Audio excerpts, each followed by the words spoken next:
Alas Pilipinas, hindi na makakapaglaro sa Reinforced at Invitational Conference. Paano na ang kanilang mga kupunan na umaasa sa kanila na makakabalik at tutulong sana? Pero legit, inanunsyo ito ni President Ricky Palou na ang Women's National Team ng Alas Pilipinas ay hindi babalik sa kanilang mga mother clubs para sa kasulukuyang Reinforced Conference at sa paparating na Invitational Conference. Tama, hindi natin makikita sa laro sina Cici Rondina, Cherry Nunag, Jen Yerba, Ea Laure, Don Macandili Katindig, Vani Gandler, Del Palomata, Gemma Galanza, Fifi Sharma at Faith Nesperos sa court ngayon.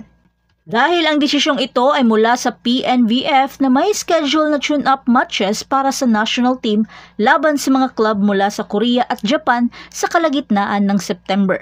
Ito ay di maikakaila na magtutugma ito sa huling bahagi ng Invitational Conference, kaya asahan natin na magiging malaking tulong din ito para sa Alas. Ipiniliwanag ni PNVF National Team Chairman at PVL President Ricky Palou na ang mga manlalaro ng national team ay hindi makakabalik sa kanilang PVL clubs hanggang matapos ang mga international na laban na inaasahang mangyayari sa September 9, 10 at 11. Dahil hindi pa tapos ang mga laro ng Alas, may laban pa sila sa Japanese at Korean club teams dito sa Pilipinas. So hanggat hindi pa tapos yung mga laro, hindi din makakapaglaro ang Alas dahil mag-e-ensayo rin sila. Ibig sabihin nito na ang mga kupunan tulad ng Chocomucho, Cherry Tigo, Signal, PLDT, Creamline at Akari ay magpapatuloy na wala ang kanilang mga star player. At sa nakikita ko, ang Chocomucho ang mas maaapektuhan ng husto dahil ang kupunan ay patuloy na nakikibaka ng wala ang mga star player na sina Cici Rondina at Cherry Nunag. Buti na nga lang at pinaglaro na ni Coach Dante si Mean Mendres kung saan naging malaking ambag ito sa kupunan upang makuha ang tagumpay kontra sa Cherry Tigo. Mawawala rin ang Cherry Tigo star na sina Jen Yerba at Ea Laure para naman sa Signal ay sina Don Macandili Katindig at Vani Gandler, habang ang PLDT ay napipilitang mag-adjust nang wala si Del Palomata. Mananatiling hindi available sina Gemma Galanza ng Creamline at ang tambalan ng Akari na sina Fifi Sharma at Faith Nesperos. Ang pagkawala ng mga manlalaro ay nangangahulugan din ng pagkaantala ng debut ng league's first ever top overall pick na si Thea Gagate para sa Zeus Coffee at ang third overall selection na si Julia Coronel para sa Galleries Tower hanggang sa susunod na season. Technically, ipapalabas na sila by September 15, pero by then, tapos na ang season. So malamang sa All-Filipino Conference na ang next appearance nila sa PVL, which I think will start by November. Dagdag ito ni President Ricky Palou. Ito ay malaking dagok para sa PVL at para sa mga fans na nagnanais na makita ang mga talentadong manlalaro na ito sa aksyon. Ngunit mahalaga ring tandaan na ang international na mga commitment ng national team ay mahalaga para sa kanilang pag-unlad at para sa kinabukasan ng Philippine Volleyball. At yan ang lahat para sa ating update ngayon. Manatiling nakatutok para sa iba pang mga balita mula sa mundo ng Philippine Volleyball. Huwag kalimutan mag-like, mag-subscribe at i-spike ang notification bell para hindi ma-miss ang mga susunod na video. Hanggang sa muli, patuloy na mag-spike at mag-dig sa ating channel.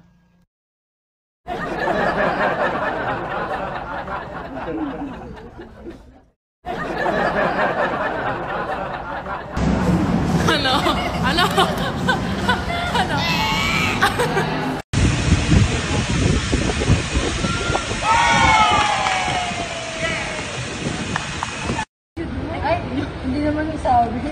A picture.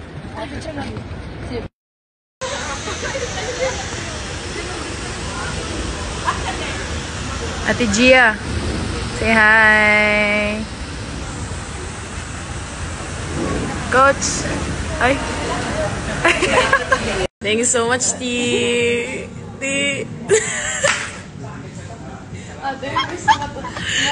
Smile ka naman dyan, T. Ate Gia, smile ka naman po dyan, T. Ala.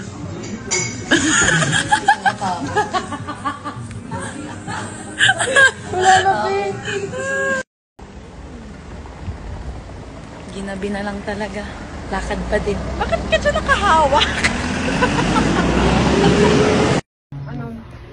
Sino ka dyan, T? Ito, tanggalin Sino ka dyan, T? ito. Bunny? Carrot, carrot. Ilagay natin dito. Bani, bani, bani, bani. Carrot, carrot. Ay, mali din. Bunny, bunny, bunny, bunny. Carrot, carrot. Carrot, carrot. Good morning, be. Laban. Malamang. Ano na? Kawawa ka naman, te.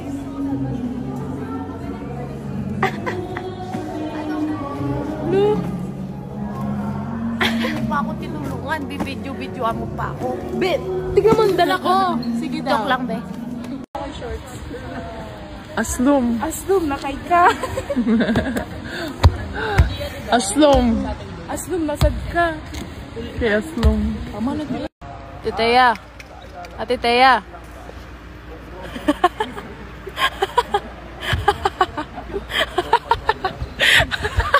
Aray ko. Ikaw ha?